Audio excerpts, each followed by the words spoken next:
So Jesse, remember when we said this? There's another hidden savings. Yeah. And this one is, to me, it's almost insidious.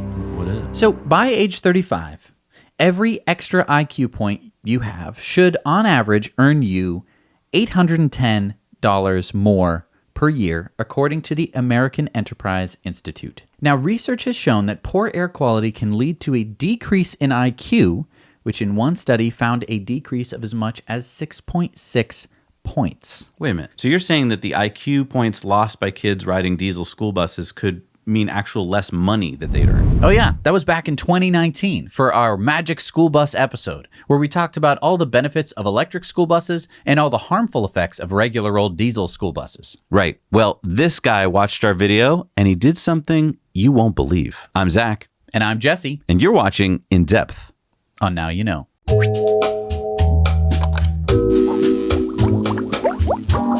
This episode is sponsored by Keeps. Keeps is a subscription service that makes it easier and more affordable for men to treat their male pattern baldness online. Did you know that 2 out of 3 guys will experience some form of male patterned baldness by the time they're 35? I mean, I'm living proof of that.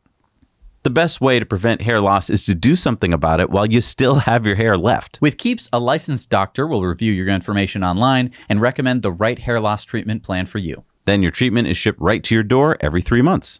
Keeps offers generic versions of the FDA-approved medications for hair loss, which makes it more affordable. Find out why Keeps has more 5-star reviews than any of its competitors and why hundreds of thousands of men trust Keeps for their hair loss prevention. If you're ready to take action and prevent hair loss, go to keeps.com/nowyouknow or click the link in the description to receive 50% off your first order. That's KEEPS.com/nowyouknow. Now, some viewers who've seen that Henson shaver of yours are saying that the blade gap looks really aggressive. They're nervous to give it a try. Well, this is something Henson meticulously thought about. It's not the blade gap that's scary, it's the guard span.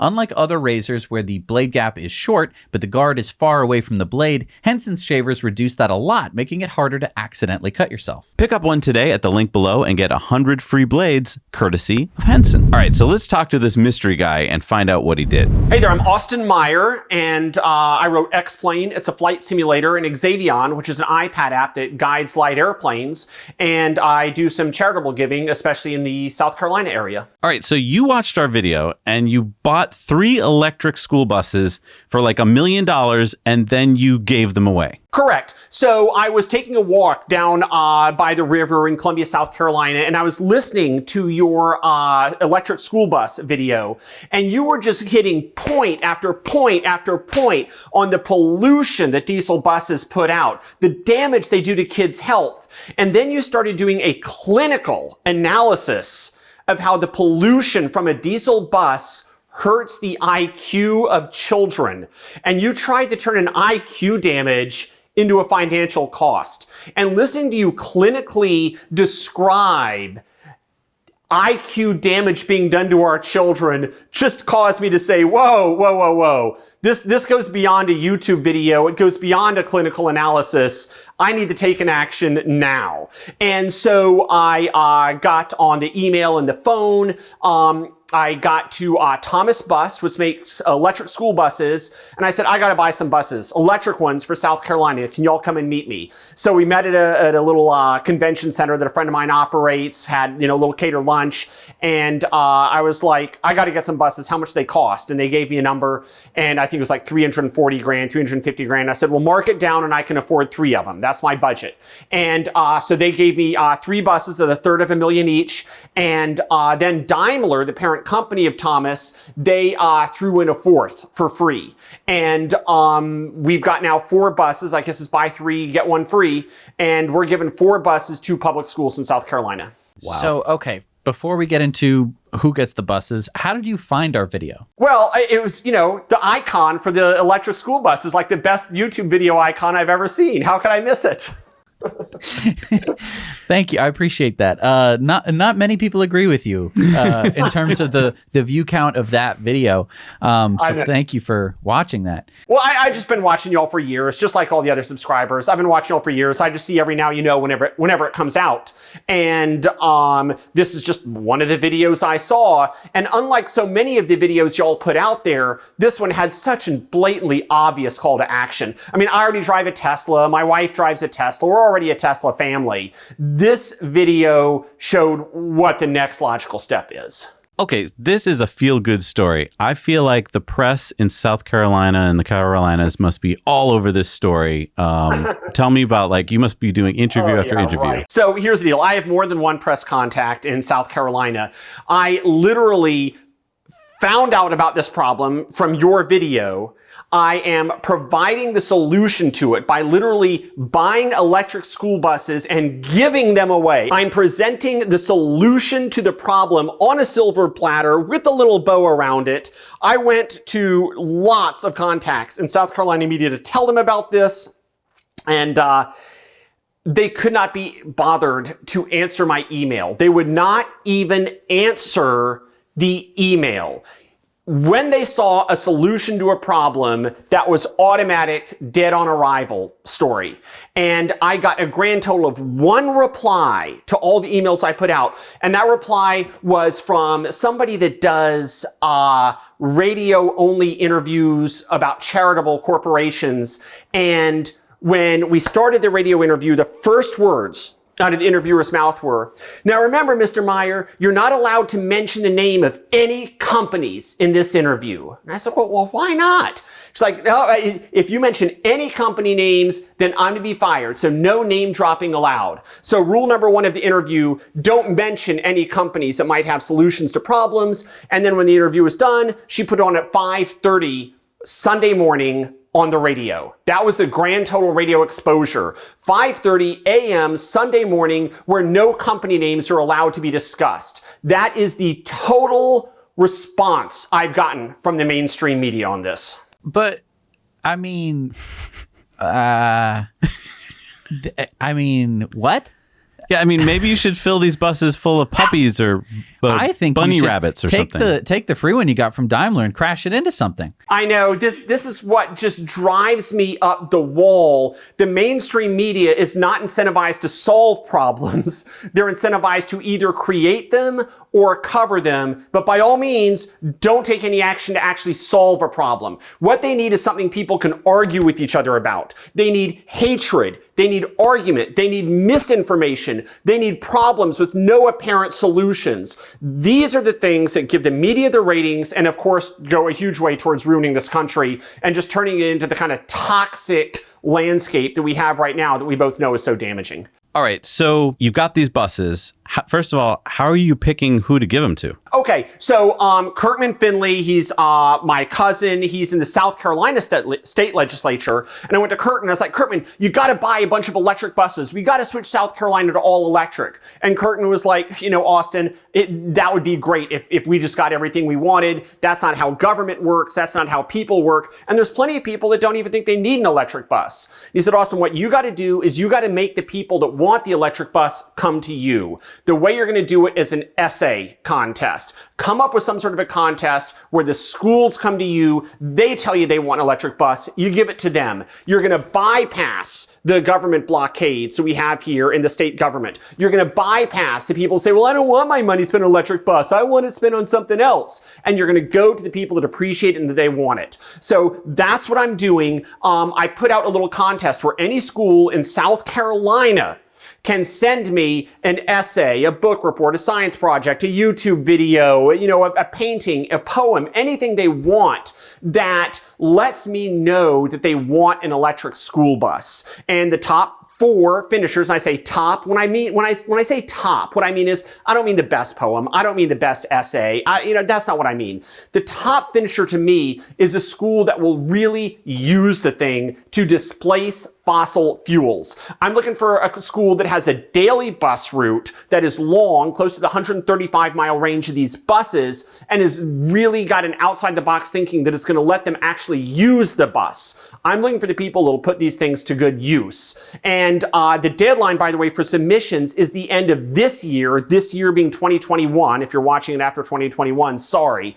But the deadline is the end of 2021. Go to kidsrideclean.com and you'll see how to get your submission in. And I guess I just want to also answer your question with a little bit of a plea. And that is not only for schools in South Carolina to tell us you want an electric bus, but for people that are well off in other states than South Carolina that think they might be able to do something about this, reach out to me. And you can do it through Zach and Jesse, or I can, kidsrideclean.com has my contact information there as well. Maybe you want to sponsor some electric buses. I've already got the website, the legal stuff, it's all worked out. I can easily work your state into this as well. Okay, so I just want to get this straight for people at home who might have missed this point. You spent $1 million of your own money on electric buses because you watched a YouTube video. Yes, that's all true. But I've done things like this before. I did two pet adoption centers in South Carolina. I'll tell you what, when I was engaged, I was in an open top Corvette. This is before Tesla, racing down the highway with my fiance in it. And I see a sign for the pound. Okay. And there's this little doggy face kind of, on the sign. And I was like, we got to pull in and look at this. We pulled into the pound and we saw these animals in little cages, like 3 feet by 3 feet, dogs and cats just cooped up in these little cages, tiny little cages, while I'm out racing around in a convertible Corvette with my soon-to-be wife. The disparity here in freedom and enjoyment of life was just so insane. That was what spurred me to do the Palmetto Lifeline Animal Pet Adoption Center. So sometimes you see something that is just so obvious, you realize you got to take an action. And one of those is seeing how little animals are treated compared to us. And one of those is seeing how polluting diesel school buses are compared to electric. And so I think that the next logical question is, how did you afford $1 million to buy 3, which turned into 4 electric school buses? Right, so I wrote X-Plane. It's a flight simulator, and this flight simulator predicts how airplanes will fly before you actually fly them. And so X-Plane is so useful. Pilots can use it to keep up their flying skills online. NASA uses it to figure out how next-gen aircraft will operate. And lots of other companies, militaries, and individual customers use X-Plane to see what it would be like to fly an airplane, possibly just trying their own, dream design out that they've imagined an airplane could look like.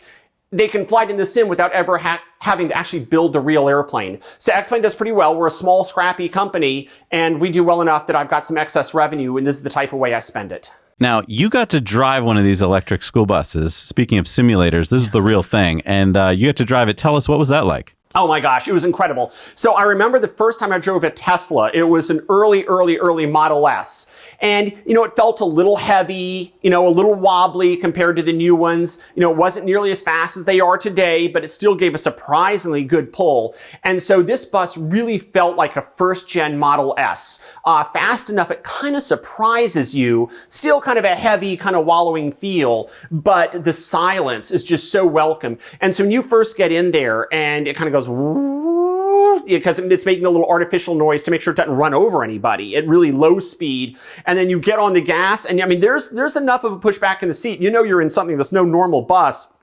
Then it builds up to speed in complete silence. It's going to be a great work environment for the bus driver and a great travel environment for the kids. Now, you said that you got these applications from these different schools. I would love it if you could share these with us. Hopefully, you've shared these with us, and we're now sharing them with you on the screen right now. Well, I got kind of a bag of them here, a box of them here, and more yet may come in. But some of my favorite ones are like the ones where you have like pictures that only like a little kid can make. And you've got ones like this where it's, it's like, here's a planet with electric buses and here's a planet with, gasoline burning buses.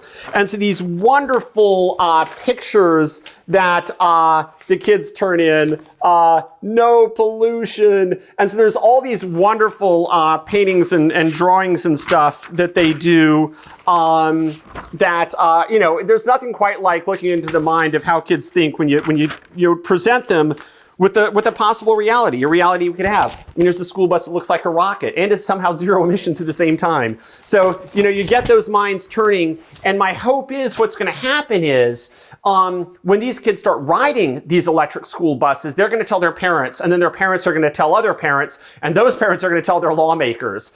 Why the heck does the other kid get to ride this electric bus? No pollution. It's silent. It's like being in a spaceship. Well, you know what it's like to be in a Tesla compared to a gas burning car. The first thing you experience is like you just got into a spaceship.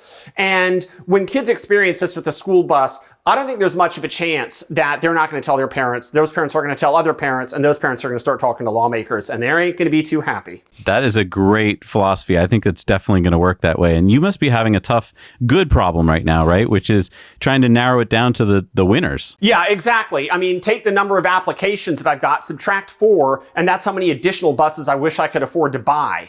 But I'm going to award the buses to the schools that I think will put the buses to the best use, that will really drive them on a full, long mileage daily route to really displace a lot of diesel fuel. If people want to help you get more buses, what can they do? Well, I think there's 2 levels that people can do. One is obviously in the South Carolina level is go to kidsrideclean.com, and it's also .org. I got them both. And send in a little essay for why your school would like to have an electric school bus. Do that if you're in South Carolina. Now, let's say you're not in South Carolina, as is obviously the case for the majority of your viewers. Is there anyone else, and these buses, they start about $325,000. Is there anyone else that's got, that kind of extra money that could do something like this in their own state? I've got you set up with the legal documents, the webpage, and everything else. I can roll you into it. There's no reason at all. This needs to be South Carolina only. And so would it be possible for people who can't maybe afford a single electric bus, if I want to put in a couple $100 or something, could there be a fund that I could help fund? Yeah, so I found that type of thing hasn't worked too well because people just don't put in very much. It's incredible how small the contributions are that so many people make, and not that many people make them, so it just doesn't really add up. And as soon as I become the holder of other people's money, I start to get a little bit of a queasy feeling where, what if some people suspect that I'm, keeping the money for myself rather than spending it on the cause that it's earmarked for. So it just gives me a little bit of a queasy feeling. It causes kind of the worst to come out in people sometimes, and they suspect maybe Austin's collecting the money for the wrong reasons. So I don't have a fund like that, and I don't really plan to have one. I think it's up to people that can afford it to step up and buy some of these electric buses, because it's been really fun. This is the most fun charitable contribution I've ever made. And if you can't, contact your lawmaker and tell them you want electric buses. This is awesome, Austin. I can't believe that our episode then got you so excited that you did something about it, and now you're right, this is just going to snowball. There's going to be kids and parents, and that's how this happens. This is why the S-curve happens so quickly, is because once the word gets out, you can't contain it. Yeah, and if that's the case, we're obviously at the very, very, very beginning of that S-curve. But so I'm part of a company called Beta, which is building an electric airplane, and I posted the little video that I made about test driving the first bus to our Slack channel. And sure enough, parents started putting in the Slack channel, oh yeah, we have one electric bus in our district. It doesn't run the same route every day. And when that bus with the blue bumper pulls up, which is the electric Jouley bus, my kids are so excited that that's the one they get to ride today. So people are already starting to find out what these things are like. And kids especially. I mean, my experience driving a Tesla has been anyone under the age of 12, they simply know what my car is, which is wild to me because I only knew about one car when I was less than 12. It was a Ford Mustang. I could recognize the shape, and that was the one car that I could name by heart. That was the only one. And now you have kids who understand which cars are electric, and they love them. Right. And now you're saying that they can recognize electric buses. Yeah, it's cool. But where this really gets very interesting is the fact that as we move into this future, though, a lot of these kids, they may not get driver's licenses, right? So many people, they see the ability to have either Uber or an automated taxi service carry them around. And why get a driver's license? And so we've got this awareness of electric cars, this desire to not necessarily get your own driver's license. There's going to be some interesting things happening in the future with electric car fleets, aren't there? I just love that you really did hit on the most important reason, I think, for diesel school buses to go away, which is that they are poisoning our planet, they're poisoning our children. We normally have to put it into all these other terms of like, oh, well, you're going to save money, school district, or, you could turn these into big mobile batteries. But I love that you are just focusing on what is the most important thing, which is our children's health. Oh, yeah, no question. Thank you so much, Austin, for doing this. I am so inspired by the work you're doing. I can't wait to work even more closely with you in the future, and hopefully we'll get more of these electric school buses on the road. Yeah, absolutely. And I've already got the next project in the works, and it's even more important than this one. Less sexy, but more important. And we can talk about that when the time is right. Ooh, exciting. Okay. All right. Thanks so much, Austin. Look, if our video about how harmful diesel school buses are to children and the amazing benefits of electric school buses could make Austin stop what he was doing and donate $1 million of his hard-earned money to buy electric school buses for school children in his state, then there must be something to it. I am begging you, pleading with you to watch that video and share it. That's it. That can be your holiday gift to me. Because it is powerful to arm yourself with knowledge and to share it. Austin proves what happens when we share information about what is needed. People jump into action. Wheels of civic action, governments, and industry start turning. What's just a handful of electric school buses today, I promise you, will be dozens, hundreds, thousands in the months to come if we aren't complacent, if we act. If you care about your kids, if you care about your grandkids, your community, just having decent people living in the world, we need to get diesel school buses off the road as soon as possible. And if you're saying, well, I'm not a millionaire, I can't go buying electric school buses, and maybe not. But maybe just by sharing that video, you can get it into the hands of someone who can act and can do something about it. I mean, Zach and I were not able to go spending $1 million buying electric school buses. All we did was simply talk about the data, and someone did. That's insane. It was something that I didn't even know that I wanted to have happen. And we've already done the work of making that video. All you have to do is share it. Share it as much as you can. Because if that message gets out and people start to realize like, hey, maybe we shouldn't be having children going on buses that are basically smogging them while they're going to the place where they're supposed to be learning, maybe once they figure that out, they're going to want to do something about it. To all of our new viewers out there, thank you so much for joining us and watching us.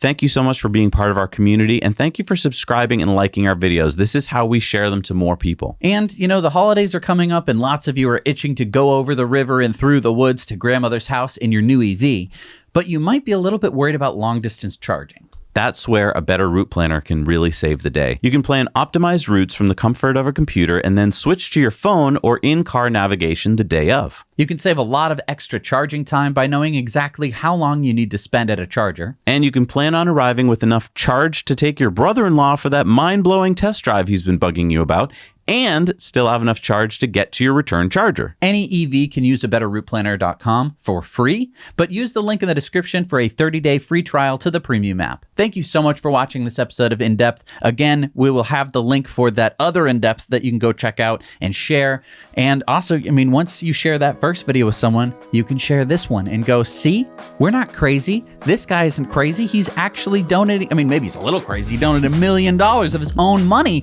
but he's putting his money where his mouth is. And I think that that's really powerful. And I really want to thank Austin. Thank you so much for doing something with information. I think that so many people like to just take in information. Oh, did you know that? Oh, Rome and this and that. Doing something with information that you have, even if it's small or big, can make a really big difference. So thank you so much, Austin, for proving that it can be done. And thank you to you for watching and sharing. We'll see you next week. Now you know.